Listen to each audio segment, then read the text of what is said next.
നിരോധിച്ച സംഘടനയാണ് RSS. ഇപ്പോഴും RSSനെ നിരോധിക്കണം എന്നെല്ലാമുള്ള ആവശ്യങ്ങൾ ഉന്നയിക്കുന്നുണ്ട്.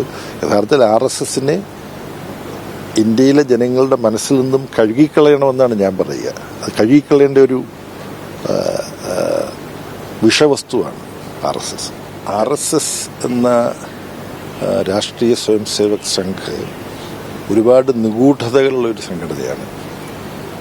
അവരുടെ ഭരണഘടന, അവരുടെ നയപ്രഖ്യാപനം ഇതൊന്നും പൊതുമണ്ഡലത്തിലില്ല, ജനങ്ങളുടെ മുമ്പിലില്ല. ഇതിൻ്റെ ഒരു തലത്തിലുള്ള നേതൃത്വവും അതിനുള്ളിൽ ഒരു ആന്തരികമായ ജനാധിപത്യ തത്വങ്ങൾ പാലിച്ചുകൊണ്ടല്ല നിയോഗിക്കപ്പെടുന്നത്.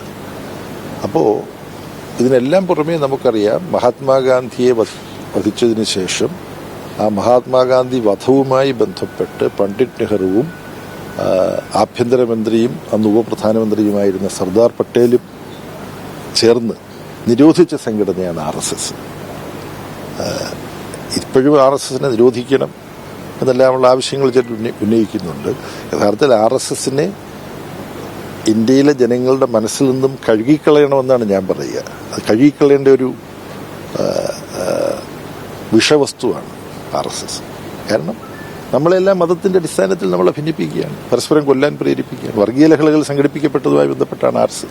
അവരുടെ വിഷലിപ്തമായ പദ്ധതികൾക്ക് പ്രചോദനം പകരുന്ന അവരുടെ ഒരു RSSന്റെ ഗണഗീതം എന്ന് പറയുന്നത് ഗവൺമെന്റിന്റെ ഒരു ഔദ്യോഗിക പരിപാടിയുടെ ഭാഗമായി കുട്ടികളെ കൊണ്ട് പാടിക്കുക, ഒന്നും അറിയാത്ത കുഞ്ഞുങ്ങളെ കൊണ്ട് വിഷച്ചോറ് വാരിക്കുകയാണ്. കുട്ടിക്കിരങ്ങനെ കൊണ്ട് ചുടുചോറ് മാന്തിക്കുക എന്നല്ലേ നമ്മൾ പറഞ്ഞു കേട്ടുള്ളത്. ഇവിടെ വേണ്ടത്ര കാര്യങ്ങൾ അറിയാൻ പാടില്ലാത്ത കുഞ്ഞുങ്ങളെ കൊണ്ട് വിഷച്ചോറ് വാരിക്കുകയാണ് നരേന്ദ്രമോദി ഗവൺമെന്റ് ചെയ്യുന്നത്. സർവശക്തിയും ശേഖരിച്ച് ഞാനിതിനെ അപലപിക്കുകയാണ്. പ്രധാനമന്ത്രി നരേന്ദ്രമോദി മാപ്പ് പറയണം. ഇതുപോലുള്ള രാഷ്ട്രവിരുദ്ധമായ പ്രവർത്തനങ്ങൾ കേന്ദ്ര ഗവൺമെന്റിന്റെ ആഭിമുഖ്യത്തിൽ നടക്കില്ല എന്ന് ഉറപ്പുവരുത്തണം. യഥാർത്ഥത്തിൽ സുപ്രീം കോടതി സുവോ മോട്ടോ ഇത് കേസെടുക്കേണ്ട ഒരു വിഷയമാണ്.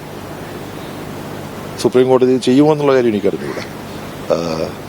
ആരെങ്കിലും സുപ്രീം കോടതിയിൽ ഇത്തരത്തിലുള്ള നിയമലംഘനങ്ങൾ ഗവൺമെന്റുമായി ബന്ധപ്പെട്ട പരിപാടി നടക്കാൻ പാടില്ലെന്ന് പറഞ്ഞുകൊണ്ട് കോടതിയിൽ പോയി ഫൈറ്റ് ചെയ്തുകൊണ്ട് കാര്യമുണ്ടോ എന്നുള്ള കാര്യം എനിക്ക് അറിഞ്ഞുകൂടാ. ഇപ്പം നമ്മുടെ പുതിയ പാർലമെന്റ് മന്ദിരത്തിന്റെ ഉദ്ഘാടനം തന്നെ ഇന്ത്യൻ ഭരണഘടന വിഭാവനം ചെയ്യുന്ന മതനിരപേക്ഷ മാതൃകയിലല്ല നടത്തിയത്.